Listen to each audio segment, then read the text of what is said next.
love to go around just to anywhere that I can and talk about our history and genealogy department at the St. Louis County Library. So what I want to do today is give you a little overview of what we have there, talk to you kind of about how you might want to get started on your genealogy, give you some genealogy tips for things that you want to do and maybe not do when you're doing your genealogy. Now I know a few of you mentioned that you've already been doing genealogy. You've gotten this many generations back or that many generations back, or you have an ancestry account. So for those of you that have that, you know, again, this is kind of beginning, so this is stuff you may have heard before, but I'm hoping, you know, maybe you'll pick maybe a new tip or two, or at least, you know, I can give you some new information about services that the library has. So again, my name is Robin McDonough, and I have been with the library for 8 years. I'm the programming and outreach coordinator for the history and genealogy department. I used to actually be a high school history teacher out in the Wentzville School District, and I loved doing that, but I wanted to stay home with my kids when they were little. So I did that for a while, and when I was ready to get back into the workforce, I applied for a part-time job in history and genealogy at the library, and I got the job, and I couldn't believe that I had gotten a job where my job was my hobby and my hobby was my job. That's great. And so not very many people, I think, get to say that. So because I had been doing my own family research for like 20 years or so at that point. So so it was actually just perfect. And now my kids are grown and almost all out of the house, and I have one grandchild. And so now I'm full-time there, and I do this sort of thing, which I love. So again, thank you so much for coming. So we're going to talk a little bit about beginning genealogy research at SLCL, which is, of course, St. Louis County Library. First of all, I have a little bit of genealogy humor. So I don't know how well you can see these, you know, if they're quite big enough on there, but that's Einstein. And he says, so that would make my second cousin once removed, the great aunt of my first cousin twice removed. No, wait, that can't be right. And it says, why Einstein quickly moved on to general relativity. Because if you've done any genealogy, you know that sometimes it can get a little bit confusing. This lady says, I'm going to name you after your father and grandfather, so genealogists have a heck of a time trying to research you in the next century. So that is another thing that happens quite often. This is a good one. You know you're a genealogist if the highlight of your last trip was a cemetery visit. So cemeteries are definitely frequented by genealogists. You'll know one when you see one because they'll have maybe like a piece of paper and they're maybe a crayon and they're like coloring, right, so they can get the inscription on the tombstone. Nowadays though, we have things like Find a Grave, so I don't know if anybody's ever used Find a Grave, but that one, that has made it so you don't always have to go to the cemeteries. There are volunteers that go to cemeteries and they record information about all of the tombstones and put it up on a website. So a lot of the cemeteries in the St. Louis area have been completely covered by this Find a Grave. So just, you know, a place you may want to go for information, you can just Google Find a Grave.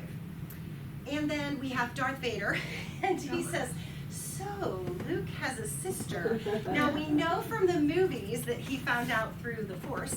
Unfortunately, we don't have that, so we have to use the library and other resources in order to figure out our own genealogy. All right, so today what we want to do is we want to learn a little bit about the genealogical research process. We want to discover what records are available and where to find them. And then I want to talk about getting started using Ancestry and then other resources that the library has. Okay, so first of all, what is genealogy? Well, it's tracing your ancestors. But it's more than that, and I think sometimes when people come in, and I know most of you took those charts, and you definitely want to fill out those charts, and you want to know people's names and dates, and that's how you fill in your family tree. But it's also learning stories and details about the lives of those people. What kind of occupation did they have? Where do they live? Is their house still standing? When did they come to this country if they were an immigrant? There's so much rich history with our families. And so I always tell people, make sure you're paying attention to those little details because those really make your ancestors come to life. Genealogy actually does mean birth science in Greek, so that's where that comes from.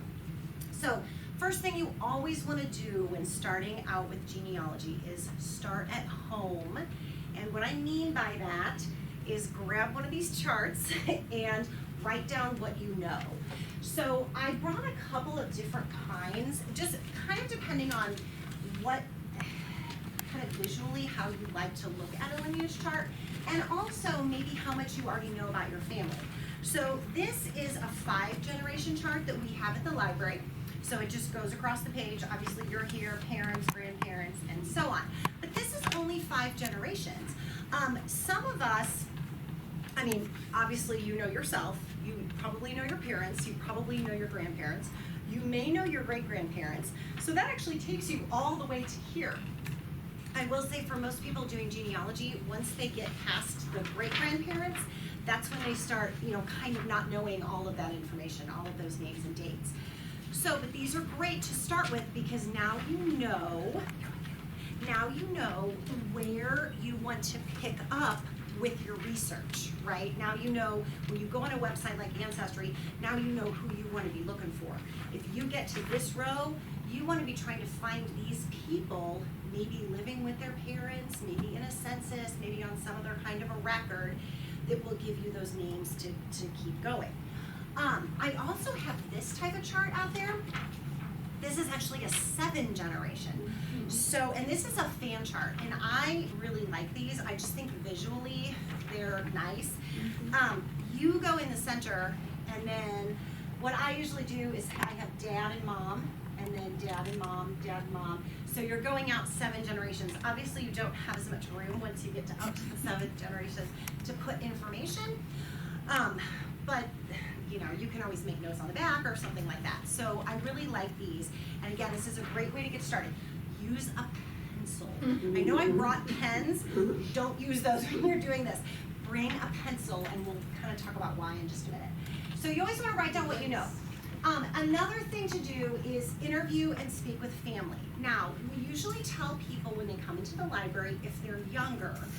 For example, we're going to be doing some programming with the Boy Scouts. So when they come in, we say, well, talk to your older generations, talk to your parents, talk to your grandparents, see what they know.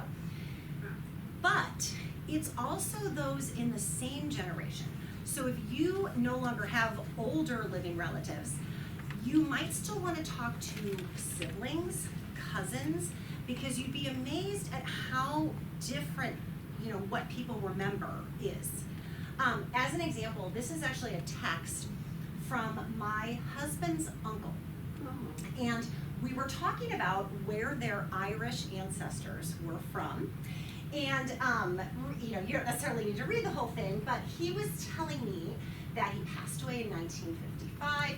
He remembers his mom saying Grandpa used to mention Connemara, but we know he was born in Glan, and he married Mary Clancy, also from Galway. So he's giving me a lot of information here. He also tells me that when he first got to the U.S., he stayed with Mike Malloy in New York.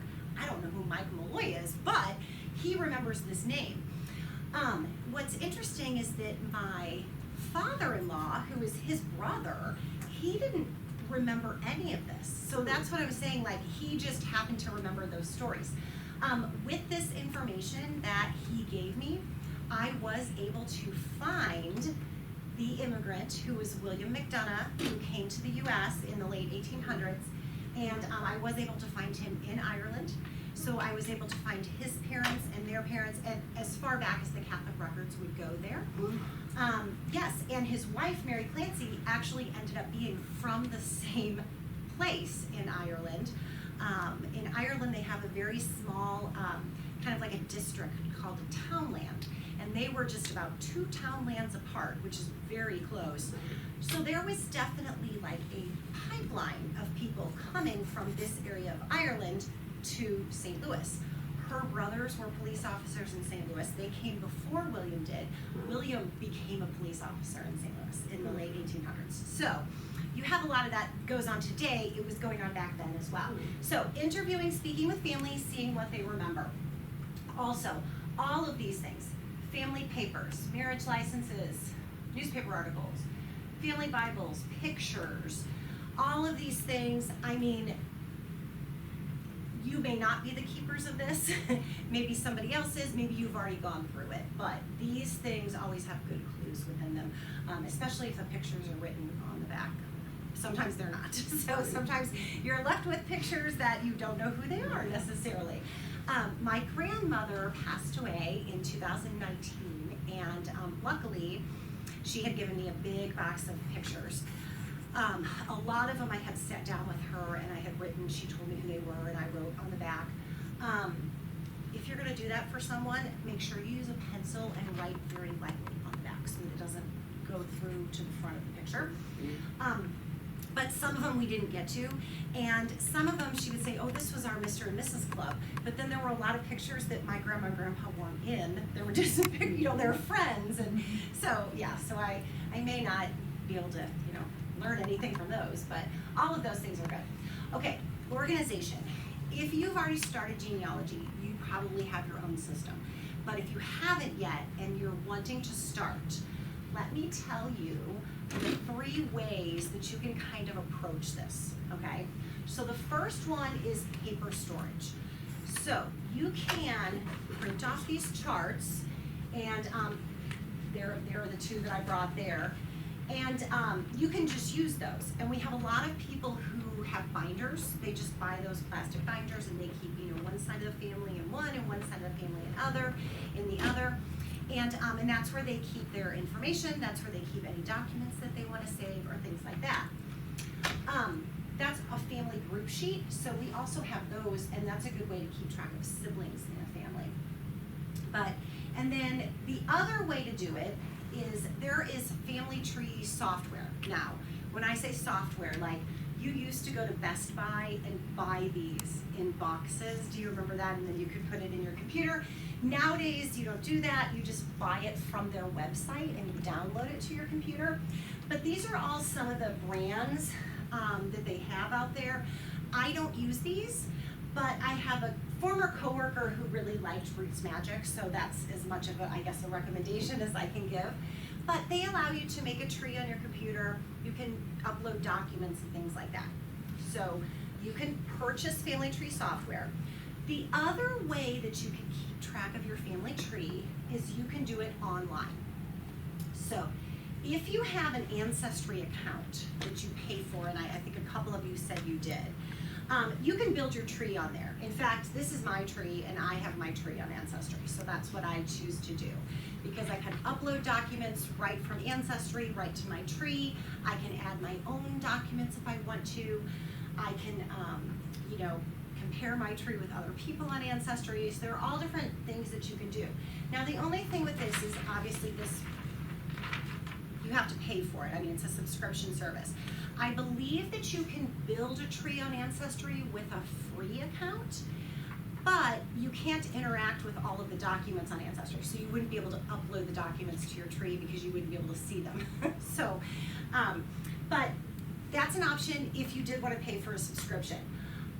Alternatively, if you didn't want to do that, there is a website called familysearch.org. So any of you who have done Ancestry or worked on your genealogy may have heard of this one. This is completely free. You do have to create an account. I've never gotten any spam. It's totally free. It's the digital library of the big family history library in Salt Lake City, Utah. So it is run by the LDS Church. But you can create a tree on here for free. And you can upload documents and all that kind of thing from Family Search to it.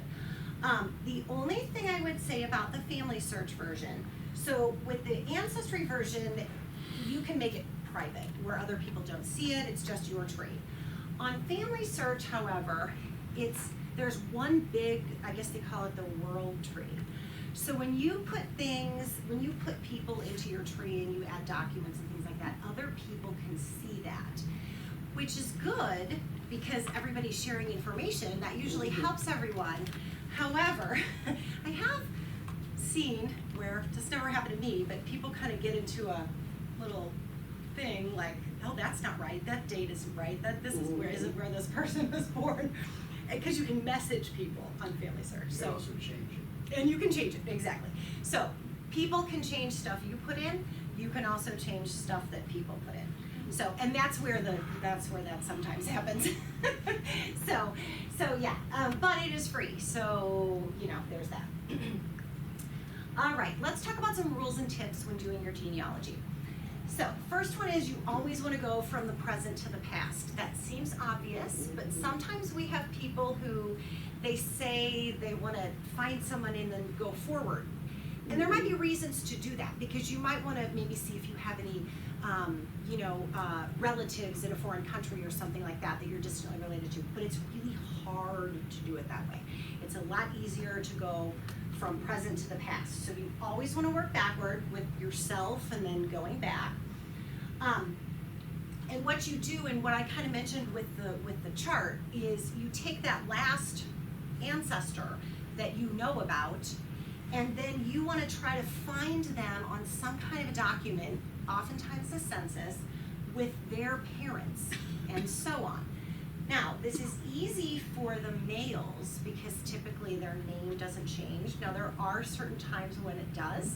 If any of you have German ancestry, for example, there are places in Germany where females could inherit the farms, and the male would actually take the name of the females.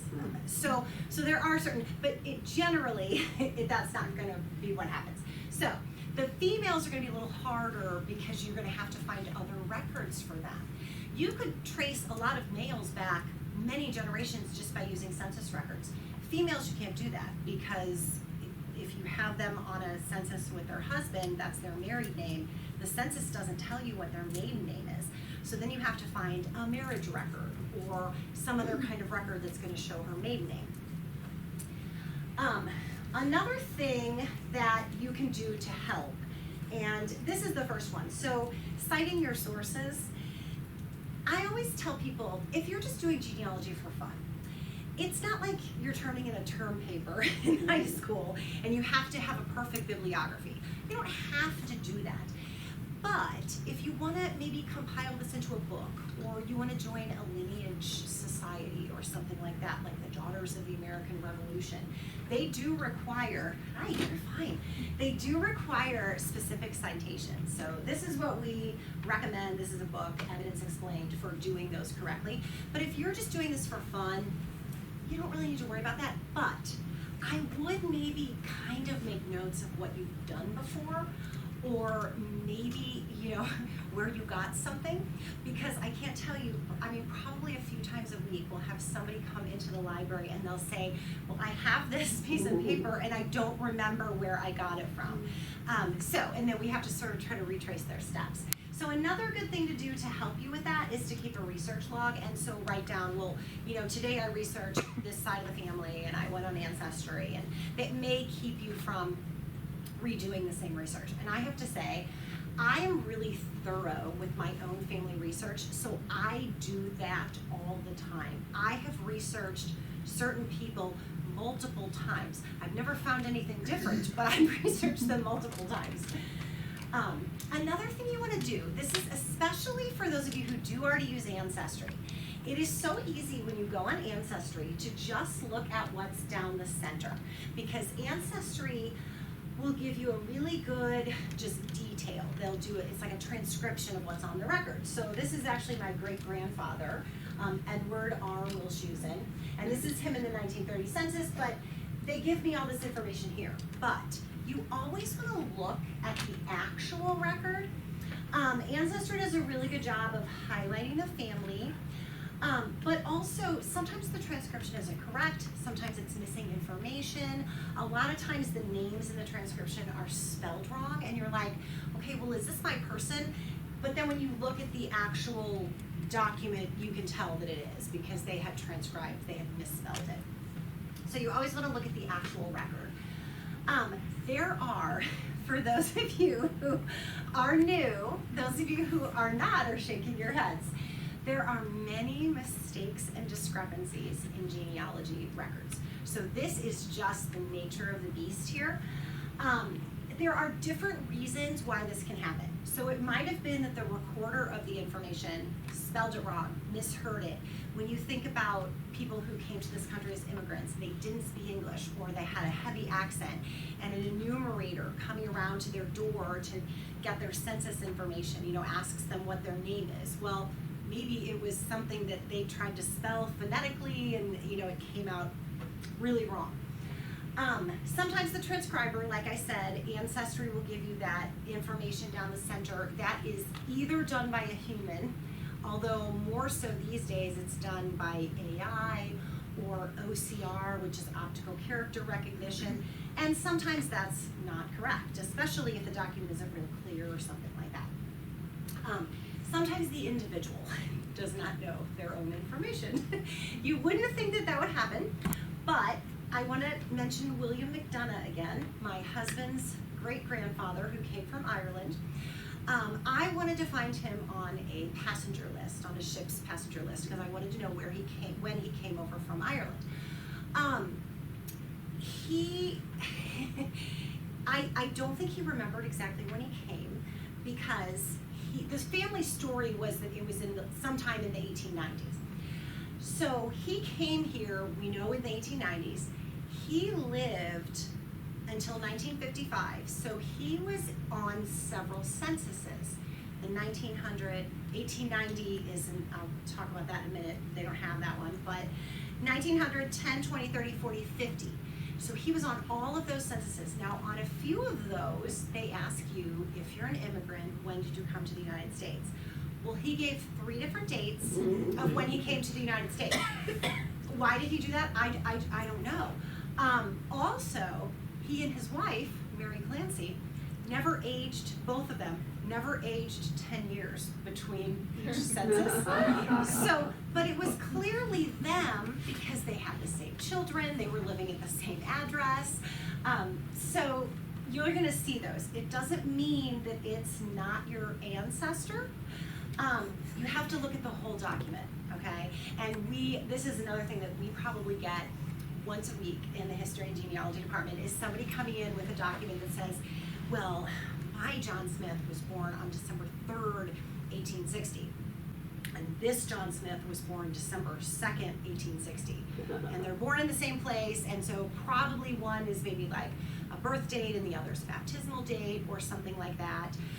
So just be aware of that. Lots of discrepancies, and also lots of just plain mistakes too. But again, doesn't mean it's not your person. We also have issues specifically with names, in that sometimes people changed their names. This was not a thing that you had to do legally a long time ago. A lot of people went by nicknames. Sometimes you have too many names in the same family, which we mentioned on the cartoon.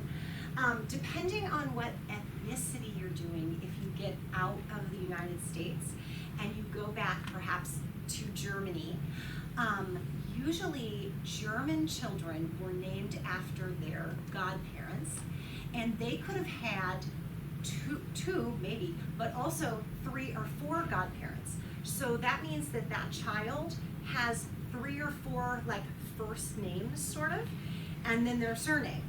So sometimes they have too many names. I have an ancestor whose name was George Weezy. He came over here in the 1860s. He had a farm in Florissant, Missouri. And I looked forever for a George or a Gerhard Weezy. Finally figured out that wasn't his name. His name was Johann Gerhard Weezy. And when he came over here, he chose to just use that name. So that happens. Also, sometimes there aren't enough names to help you differentiate. So going back to the Irish, so William McDonough didn't have a middle name. And no one in his parish back when he was born in the late 1860s had a middle name at all. So if you think about Ireland and how many, Patrick Ryans and Mary Clancy's there are a lot, and they don't have middle names. So it's hard to tell, if you're looking at the right one. I saw a statistic one time, if you have Irish ancestry, that in the mid-1800s, 2 out of 3 little girls born in Ireland were named Mary, because they were all saints' names. They were all named after saints. So you had definitely a smaller pool of names to pick from. So a lot of Marys. All right, another thing that you want to do, and this is good for those of you who have already been doing genealogy, I think this is a good tip for you. Pay attention to your fans, and fans are friends, associates, and neighbors. So what this means is people tended to live around each other. They tended to emigrate together, all of that, kind of like we talked about, and also other family. So sometimes you can find the things you're looking for not from your ancestors' records, but maybe someone else's records. So let me give you a quick example. In the state of Missouri, they didn't require full death certificates until 1910. So if you passed away before 1910, you may have a death record, but it would be more like a death register, where it would be a long line in a book, and it didn't necessarily ask you what your parents' names were or where your parents came from. It was a smaller amount of information that they asked. So I had a gentleman come into the library one time, and this is another Irish example, but he was looking for an ancestor who came here from Ireland and who passed away in Missouri, but it was before 1910. So his death certificate, he didn't have a death certificate, he was just on a death register where they don't ask the parents. But he knew that he had a brother, and the brother did die in Missouri after 1910, and the informant on that death certificate, I don't remember if it was his wife or who it was, she did know the parents. So therefore, using the brother, we found what we were looking for. So keep that in mind. Again, these things can give you valuable information that you might not be able to get from your ancestors' records. I do this a lot with people who are trying to find towns of origin in Europe. Your ancestor may not have left any clues in the American records as to where they were from in Italy, or where they were from in Germany, or where they were from in Ireland, but someone else may have. All right, family lore. So this can be great, and I talked about it with my my husband's uncle, how he knew all that information. However, it might not be true. So keep that in mind. There are a lot of stories that get passed down in families, and it's kind of like the telephone game where it changes as it travels down.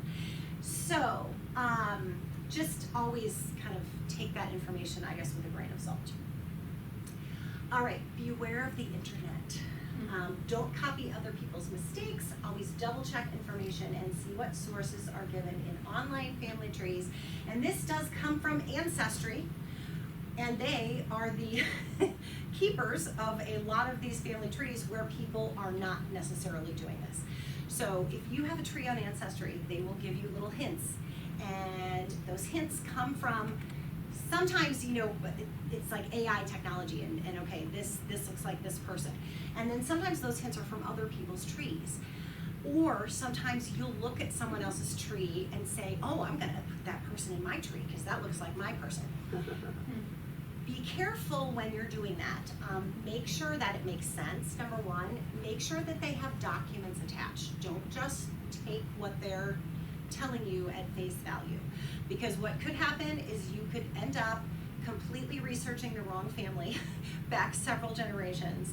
And we just had this recently where someone came into the library and they had done a lot of great research on a line, and it turns out it was not, there was a mistake in there. And so they had spent a lot of time researching the wrong people. So it happens sometimes. Sometimes the records are just not there. And I say this because sometimes when you do this, those of you who already do it, some people get very passionate about this hobby. I mean, it is a hobby, it's supposed to be fun. People get very passionate about it, including myself. And I get passionate about other people's genealogy too, because when somebody comes into the library and they're having a problem and they're wanting to know, well, where should I go next? It's almost like it becomes my family, and I want to try to solve the mystery.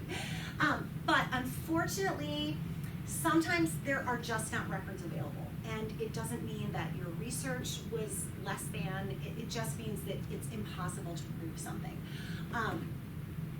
It's okay to stop on those lines. When you're doing a family tree, if you think about that, especially that fan chart, some of your lines and your branches are going to go farther than others, okay? It's not going to be a perfectly symmetrical tree because, well, variety of reasons. And some of it depends on where they came from.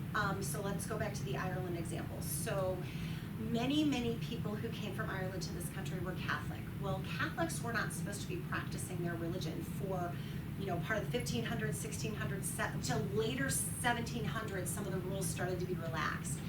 So those Catholic priests were not taking very good records. They were still practicing, but they weren't keeping very good records. They could exile the priests, they didn't want to get in trouble, all of that. So when you're doing that type of genealogy, depending on where they were from in Ireland, there might not be church records past about the mid-1800s. So these poor Irish farmers, they didn't leave a footprint other than that. They didn't own land, they didn't have, wills or deeds or anything like that, like maybe early American ancestors would have. So you might be done. African Americans have a hard time with, obviously, their genealogy when they get back past 1870. Now that doesn't mean that they can't do it, because there are plantation records and people, have really done a lot to bring a lot of those resources online. But it gets harder. I have an ancestor who came from Germany, and it doesn't matter how many documents I look at here in the United States, he gave me no clue of the town that he's from in Germany.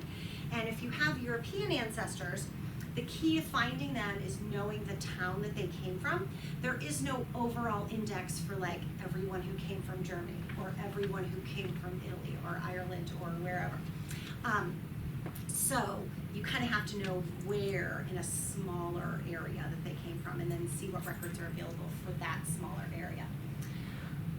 Okay, let's talk a little bit about the types of records that we're going to want to find. So census records, if you haven't done any of this, census records are what you want to look at first. So find that last person on your chart and try to find them on a census, okay?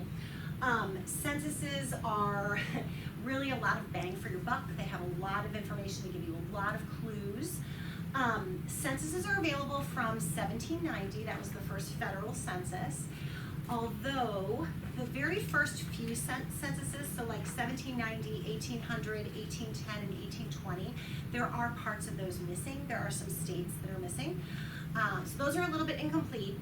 Another something to consider is 1850 is the first census that lists everyone in a family that's living in the home. So prior to that, it's just the head of household, and then little just tick marks for the gender and the age of the other people living in the home. I mentioned we do things for Scouts, and I did a little program like this for the Girl Scouts, and they all said that the 1790 census looked like a Girl Scout cookie order form, where it just had the little markings on it. But this is obviously a later census. This is in 1910, so a lot more information there. Okay, vital records, birth, marriage, and death. So that's just an example of a Missouri death certificate. These can sometimes be a little bit more difficult to find. And I say that because different states have different rules about these and their availability and the dates and all of that. But definitely birth, marriage, and death records are, what you want to look for. Marriage records are usually very easy to find. Death records usually very easy to find. It's usually the birth records that are a little bit harder because some states don't make those public. So, but that doesn't mean that you can't request a non-certified copy of something like that from the state. For Missouri, it's Missouri Department of Health and Senior Services. Church records. So, in the United States today, in 2024, there are fewer people who go to church. But back 100 years ago, 200 years ago, 300 years ago, that was, you didn't not go to church. Everybody went to church, whether, they were Catholic, whether they were Baptist, whether they were Protestant, whatever they were. So church records can leave us fantastic clues. This is an example of a church marriage record. But those can really give us good clues. So that's another thing that you want to look for to help you find these clues and to build your tree back. Wills and probate and land records are another one. So if you have any lines of your family where they have been in the US for several generations, these are great. Once you go back earlier than 1850 and not everybody is listed on a census, things like this really come in handy because people were selling pieces of their land to their children. People were giving away their possessions to their children. So that can help you make those connections. Newspapers are really, really good. So if you've been doing genealogy but you haven't yet stepped, a foot into the newspaper research, I definitely recommend you do that next because you could find great things in a newspaper. City directories are another good one. If you have ancestors who lived in urban areas, the earliest city directory that we have for St. Louis is actually I think 1821. So they go back really very far. City directories aren't going to tell you as much as a census, but they are a great substitute to use in between census years to see where somebody is living. Immigration and naturalization, things like that. I said that I looked for, I tried to find my husband's great-grandfather coming over from Ireland. I did actually find him. This is the passenger list. I had to really kind of go outside the box to do it. So he gave 3 different dates on the censuses, but they were all in the 1890s. I think one was late 1880s. So I knew it was somewhere in that. But part of the family lore, too, was that he had arrived on a Good Friday. That was the story that had been passed down. So I went and looked at historic calendars and found which, within that date range, what day was Good Friday. And then I looked at all these William McDonoughs that were arriving during those years and found the one that arrived in a year that the date was on a Good Friday. Did that make sense? Yes, okay. So I did finally find him. And let me tell you, don't get your hopes up because a passenger list really tells you nothing. You will know when they came here and you will know the ship they were on. And that is amazing information to have and amazing information to add to what you've done. But as far as in terms of getting him back like another generation, they never ask parents, they don't ask, occupation is often not on there. Often it's just literally a list of the people that were on the boat. So yes, but I did find it. It was hard, but I did find it. Cemetery and funeral home records, we kind of talked about that. Sometimes you find more information than others. This is a tombstone where they did have a lot of information on it. Sometimes it's just dates, but even a little bit can help sometimes. Military records are great. So if you have ancestors who are maybe in the Civil War or even going back to the Revolutionary War, this is actually a Civil War pension card. So this is an ancestor of mine, Frederick Sherman, and he had applied for a pension. Well, he did at one point, that's not on here, but his widow did when he died in 1888. It gives me his regiment and company. So I was able to do some research on exactly what he was doing during the Civil War in Missouri, exactly where he was stationed, because a lot of people have, they have compiled all these military records. So I was able to see what he was doing. And then I was able to get a lot more information about Frederick and Wilhelmina, because since she applied for a widow's pension, I have this application number. I was actually able to send away to NARA, the National Archives, to get, it was about 30 pages of what she had to submit, proving that she was his wife and that she should get that pension. Now, it wasn't a whole lot of money because he was only in for 3 months.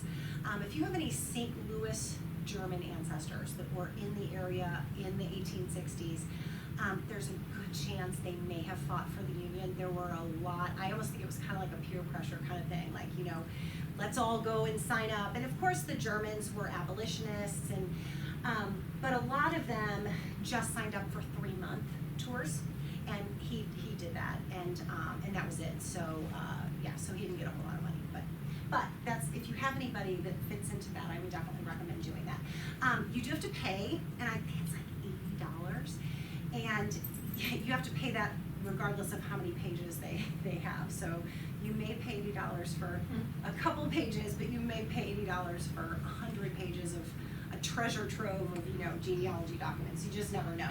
It's kind of taking a chance. So books.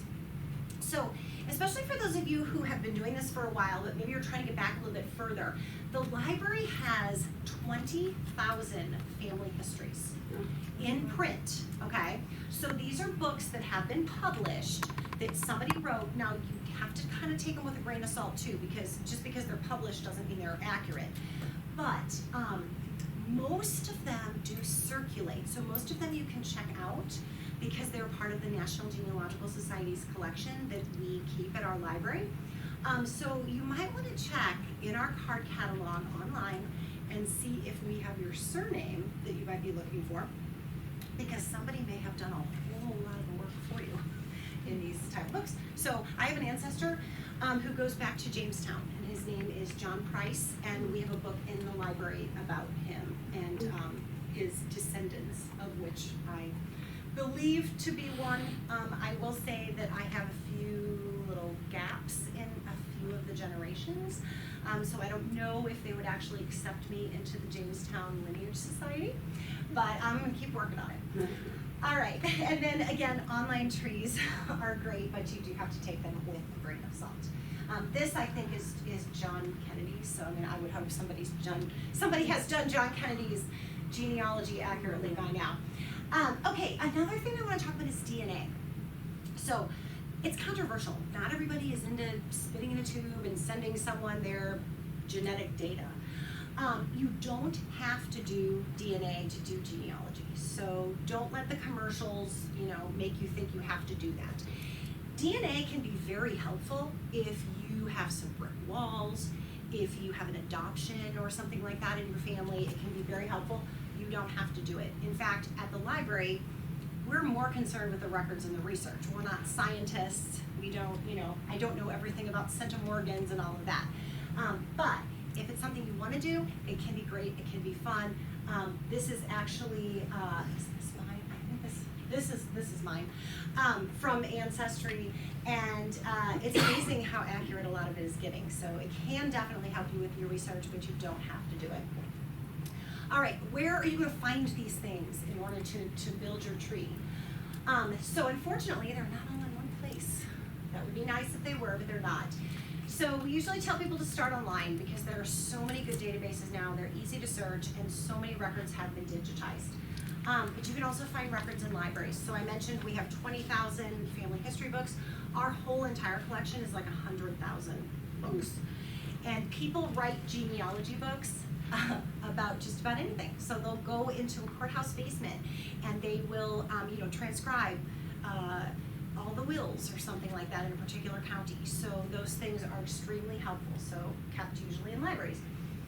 Some records, I mean, we have some people who come into the library and they say, oh, well, yeah, I was just in some random small rural county somewhere, and they let them go into the basement of the courthouse and they were able to go through the records. So there are a lot of records. I always say, bring the people coffee and donuts, and then they might let you down in the basement to look at the records. But yeah, so some things haven't been digitized yet. So when you go on Ancestry, Ancestry is only as good as what it has. Not everything is on there. There are still paper documents in courthouses of basements of courthouses. Historical and genealogical societies are really good, and I always recommend as soon as you figure out that you have an ancestry from a place other than St. Louis, check to see if that place has a historical society or a genealogical society. I'll give you an example. My paternal line, my paternal grandmother, she was born in Mississippi. And where she was born is a county called Itawamba County. And that county has a historical society, and they publish a periodical. So they publish a quarterly magazine, and there are so many articles in this magazine about my ancestors who were living in that area, including a picture of one of them and all kinds of things. So here in St. Louis, we have a lot of stuff about St. Louis, and we have a lot of stuff for other places, but we might not have everything. So going to that place and contacting those people sometimes is a good move. So go local, that's what I mean when I say that, you know, check out the place where they came from, but definitely online is the best place to start these days. Okay, another thing that I love is the Family Search Wiki. So this is part of Family Search, but you don't have to be logged in to use it. If you just Google a place, so as I was doing my genealogy, this was several years ago, but I figured out that for a while I had ancestors in Johnston County, North Carolina. So I just searched for Johnston County, North Carolina, and then I follow it up with genealogy.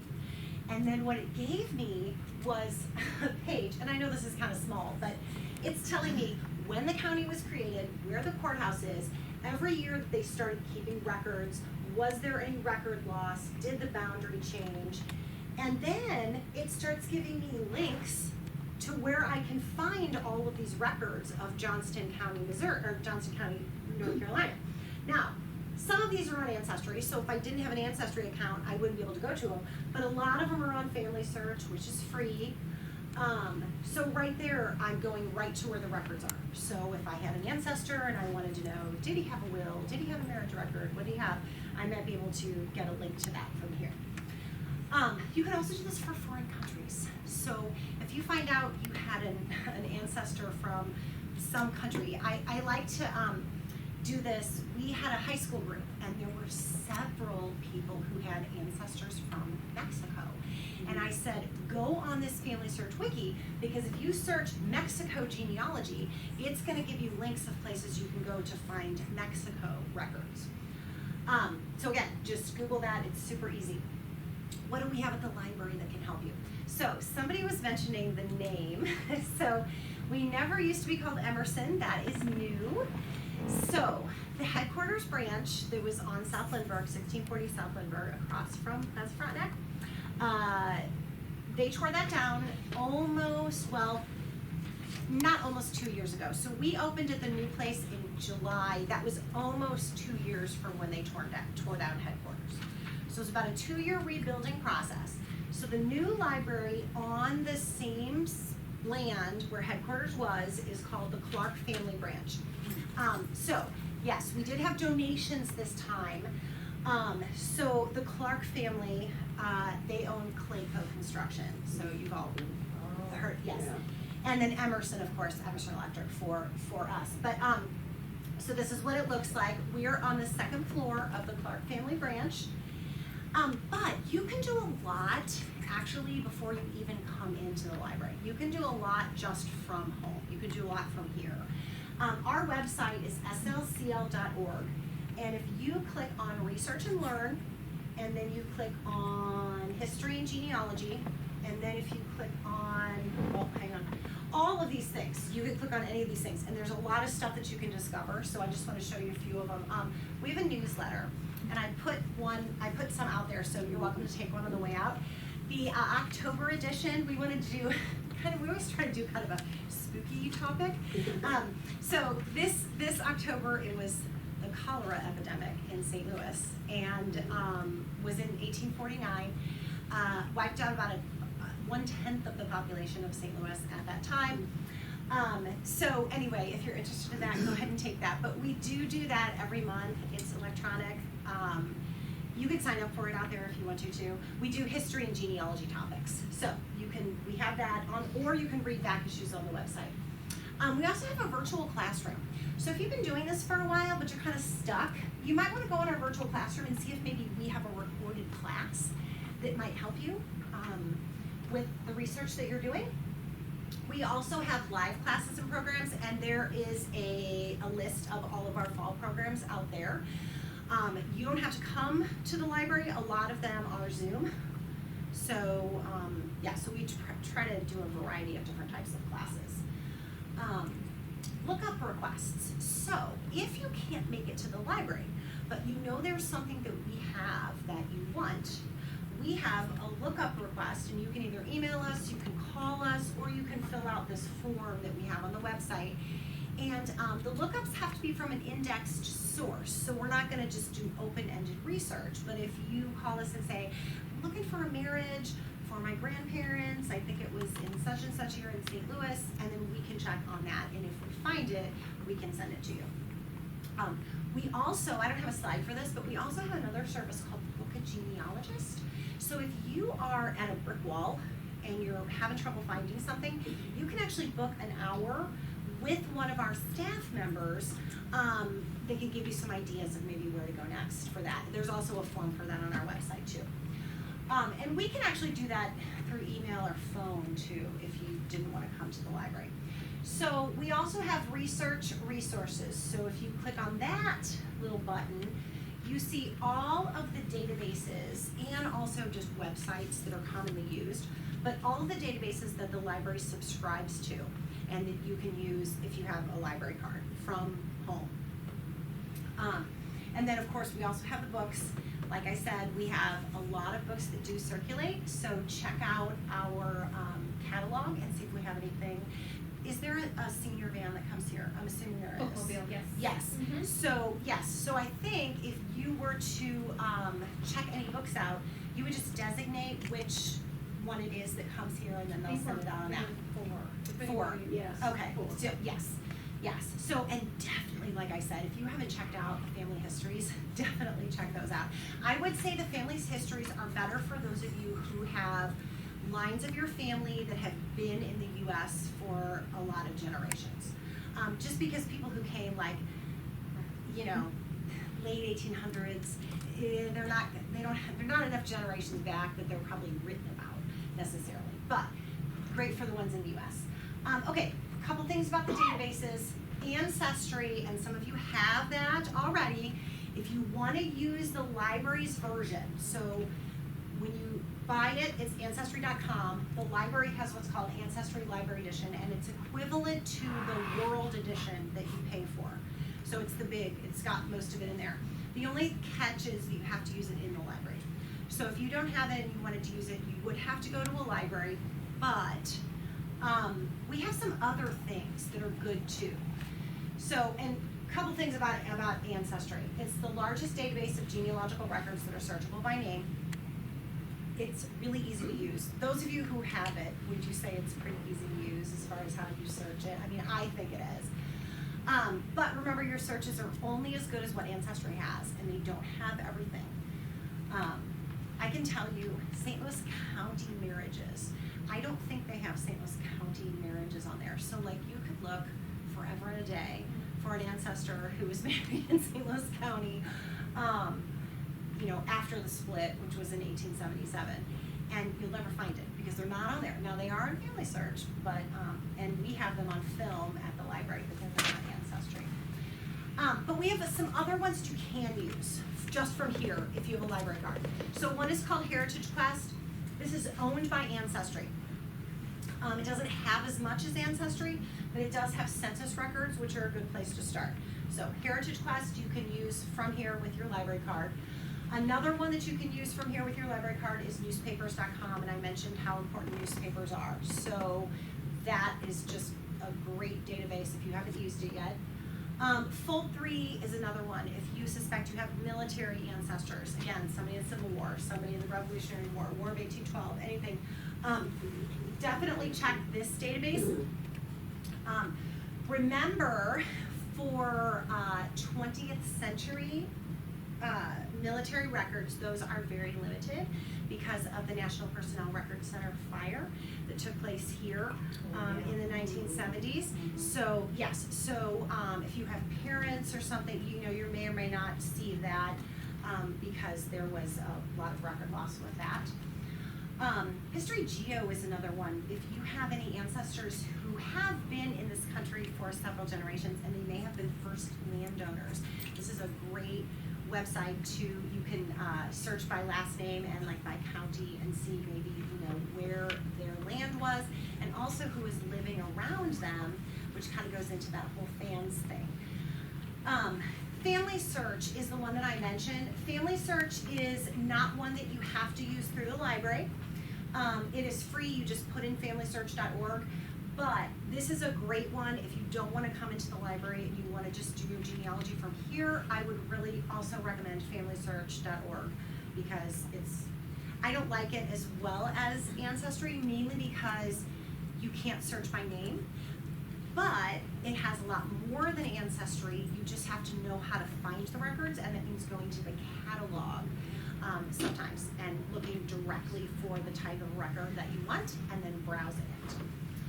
So, in conclusion, genealogy is, I think it's a great hobby, but of course I'm kind of biased. Remember your tips, and there are a lot of resources available through the library, so if you want to take advantage of those, I would definitely do that, because you can do a lot of things for free that you wouldn't necessarily have to pay for.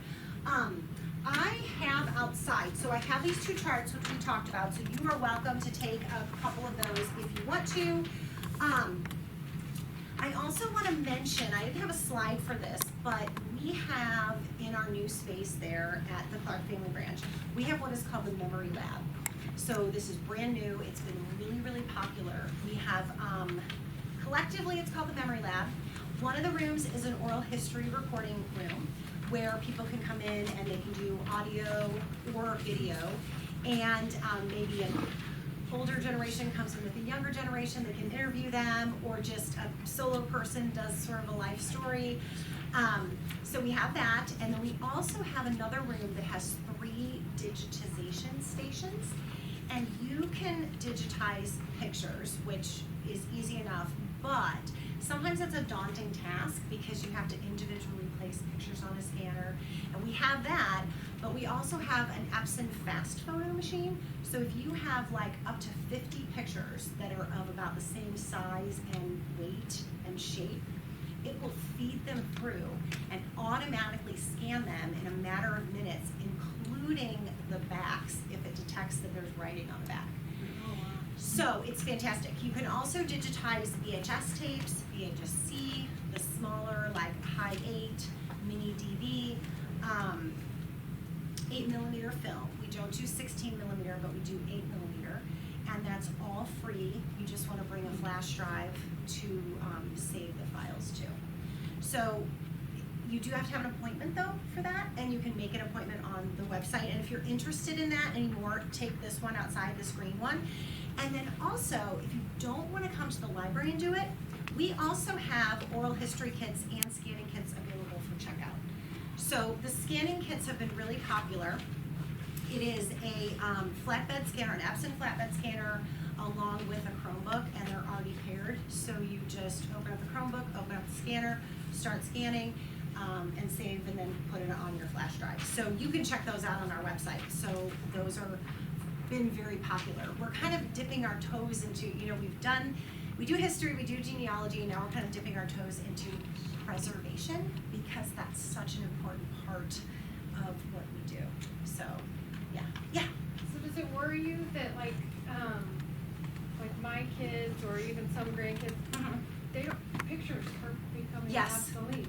I mean, they don't print them off. No. I mean, that's going to be crazy. Absolutely. And it's funny because this just happened to me last night. Yeah. So my younger son is getting married in 2026, and his fiance is of course already wedding planning, and it's cute. So she's creating these little place holders on the tables, and it's got a picture of each of them at different ages. Oh. You've maybe seen that before. So it's like table 1, it says when we were 1, and there's a picture of each of them when they were 1. And I was telling her, I said, okay, so when my son, Colin, I said when he was from birth until he was about 6, I have it in these albums. And then from 6 to 8, I have these boxes, and then I said 2008 and on, I said they're in my Walgreens account, because So that's about when it happened, at least for me, that crossover. So, I mean, what I try to do is I try to keep them multiple places. So I try to upload them to like my Walgreens account just so they're somewhere. And then I try to also keep them on a flash drive, and then I have them on my phone. But, hopefully my phone's backing up to the cloud, because if something were to happen to my phone, I wouldn't have the most recent. And people don't even buy school pictures anymore. So, right, exactly. So it's different. But I don't know, I often think maybe we shouldn't think of it like in negative terms, because at least with genealogy, somebody just mentioned to me the other day that so we use those death certificates because they have so much information.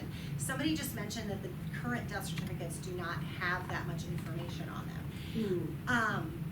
So, but I also think that every person now is leaving such a larger digital footprint that maybe the way we do genealogy will be completely different in the future anyway. So yeah, but it is really, it's definitely something to think about. And yeah, and sometimes we'll have people come in and they'll have the videos, like if they have the VHS or and there's like, well, I don't know what to do. I don't know what to do with them once I do that. Well, you can either make some copies, you know, of the flash drives and give them to your family, or you could actually upload them to YouTube and just keep them private. But then they're somewhere else, you know, if something happens to the flash drive or whatever. So, but yeah, it's definitely going to be a different world. That's for sure. And I won't be doing it, I don't think, any longer once it really changes. But yeah, any other questions? Yeah. Yes. Earlier, you mentioned you had the one certificate. I think it was a census, either that or death, I don't know. And then you had a larger one, and you said, but they may not match because this was transcribed. Yes. Why would they transcribe it?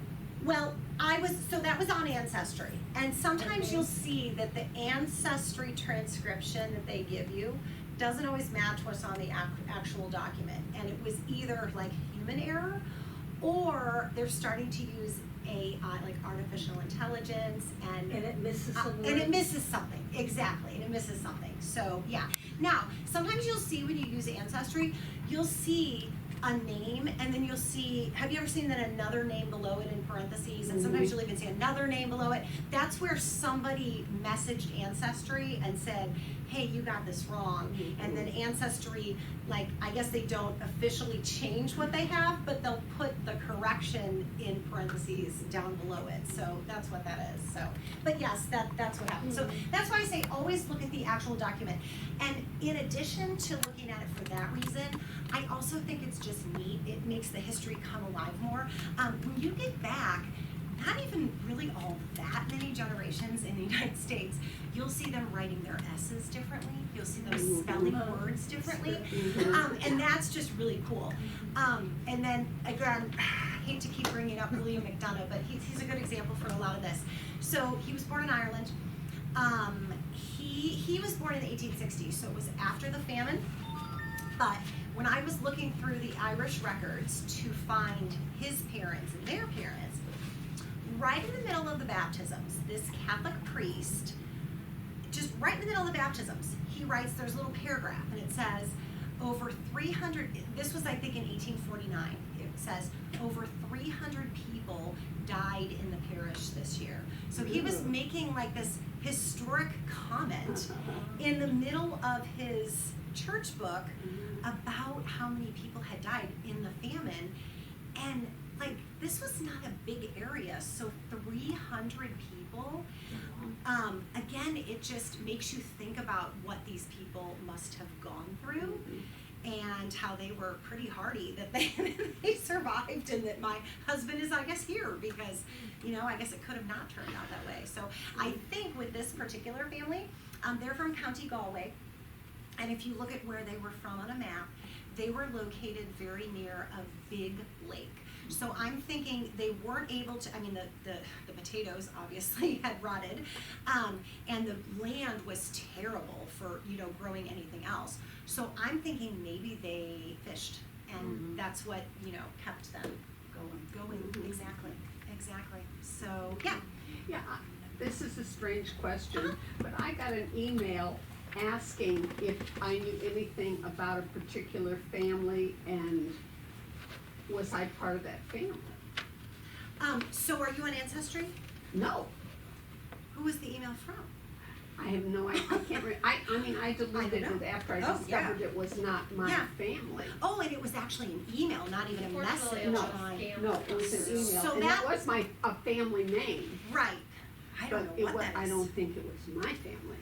I don't know. Well, okay, I will say, like you said, there's definitely a lot of scams and phishing stuff these days. There's also one, I had a gentleman come in, this was a couple of years ago, but he had gotten an email saying that he can claim money because he had an ancestor who left behind money.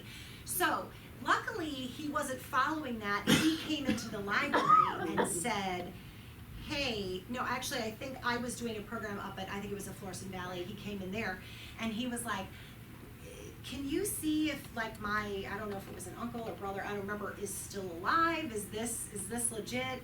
And I think we couldn't really determine the details. So I think he was not going to respond to it because that would have been bad. And the family people they Yeah. told me about were nothing I recognized. Yeah, then I would have let it go Yeah, too. this And I is don't my know. grandmother's, my Yeah. father's mother's maiden name. Oh. And they wanted to know, and I don't know how they got that, but I didn't hear after a while reading it. Was just, Well, and the reason I asked you about Ancestry is because if you do belong to Ancestry.com or Family Search, you can message people. Although that's just through Ancestry. It wouldn't be a separate email. You would like open up your Ancestry account and it would say you have a new, you know, it would show you that you had a new message. So it wouldn't be via email. So Okay. I don't know what that is. Yeah, I think I would probably ignore it. I delete. Ignore it. Yeah. Any other questions? No, but this is just an aside. Uh-huh. Be sure to check your Walgreens account because last time on the news they said they were closing a lot of, like, Oh, 1,200. yeah. Walgreens. I saw that too. I saw that too. I'm gonna hope that like my, I'm gonna hope that my account is still okay. I would hope it would be okay as long as there still is a Walgreens, but I don't know. it's a good point though, Yeah. for sure. And I think CVS is closing a lot as well, so. Well, there's only one in this area that's Oh, gonna close. There's okay. South St. Louis. Okay, that's good. That's good. Any other questions? Thank you. You've been so Oh, thorough. yeah, It's uh-huh. wonderful. What is in that new building that was built in Spading and Clayton? Oh, great question. Everybody Yes. always asks that. I probably should have addressed that. Okay, so,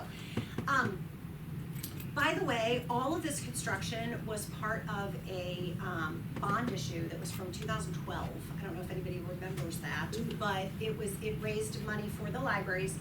They have been using that money since 2012 to refurbish all of the libraries. Most of them just got refurbished, but some of them, if that wasn't feasible, they ended up just rebuilding, which is what happened to Clark Family Branch. But the building at 40 and Spadey is called the Beckwith Administration Building. It's named after one of our board members who just retired. And that is just an administration building. So that houses all of the offices, the bookmobiles, the acquisitions, the cataloging, all of that. So it's kind of like the guts or the brains of the library, as you could say. But what I think people didn't realize was all of that used to be at headquarters, but in the basement. So that headquarters building, when you walked in, you were actually not on the first floor, you were actually on the third, because there were 2 floors underneath, and that's where all of that stuff was. History and genealogy was up on the very top on the 5th. And then there was like a mezzanine level in between there. So they moved all of those offices out. Those are now at 40 and Spadey. That is not a library. It's not a public building. It is just the administrative offices for the library. And then the Clark Family Branch is now literally just a branch. So, but if you are interested in other library services besides history and genealogy, definitely come see the branch. We have amazing, huge event space where we have author events and we can fit like 800 people. And it's all dividable, so it's really nice. And then just, I think we have 18 study rooms. We have a small business department. We have a creative lab for teens where they have a 3D printer. And it's just really kind of state of the art. So, libraries have really had to change over the last several years, and I think we are very fortunate. I don't even live in St. Louis County. I actually live in St. Charles County, but I have a lot of family members who live in St. Louis County, and I used to live here. But we're very, very fortunate that we support our library like we do. And I think the library has really made an effort to change to the needs of the community. And a lot of our branches offer a lot of community services now. And the things that you can check out from the library that I'll get to in just a second, the things that you can check out from the library that you would be amazed. You can check out a fishing pole. You can check out a blood pressure kit. You can check out a scanning kit. You can check out an instrument. A child taking band can actually rent an instrument from the library. So people who don't have internet, you can check out a hotspot. So they've really had to change, to meet the needs of, the current, situation, and I think they've done a good job at that. I mean, I hope, again, you guys, you're the taxpayers, so I hope that, I hope that you think that, yes. My son and his wife visited the new library, and they said there weren't any books. Where are the books? You mentioned a lot of things they Yes, have. there are books there too. There are books there too. So on the first floor, if you do come in, on the first floor is all adult. So that's all the adult books. When you go upstairs, the kids section is upstairs. So I don't know if they were, No, they were they looking for adults? Yeah. Okay, adult. Yeah, so there are pretty many books, but I will say, because not as many people, I guess, read physical books, they still have a lot of them. But if you were to look at the circulation statistics, a lot of people now read on Kindles and other devices. So there are also ways that you can check out those electronic books from the library, and I think a lot of people do that too. But there are definitely books there. Yeah, maybe just not quite as many. Quite as many. They had a big event on Sunday night. Does anybody know who Riley Keough is? She's the granddaughter of Elvis. She came because she published a book, so her mother's, I think, memoirs or something like that. So yeah. Thank you for coming. Thank you. Thank you. Thank you, it's been wonderful. Yes, thank you all so much for coming. Good luck with all of your research. Yes. I looked you up online. I looked Emerson up, and they might want to make some changes and remove things because you're still at the Daniel Boone. Oh, so we're not. We're not. I know, but Oh, yeah. online Oh, okay. you are. Oh, so somewhere on the website it says we're to, Yeah. I will report that. I will report Yeah. that because sometimes our Unless they communications changed it in the department last doesn't couple get. of weeks. I'm so glad. I will definitely check with them. Thank you. Yes, we were at the Daniel Boone branch for 2 years. Yeah. So they need to make sure they change that everywhere on the website. So thank you. Yes. Thank you all for coming. Thank you. Have a good Thank you. afternoon. And make sure you take, if you want to read about cholera or take some more charts, please do so. They're outside.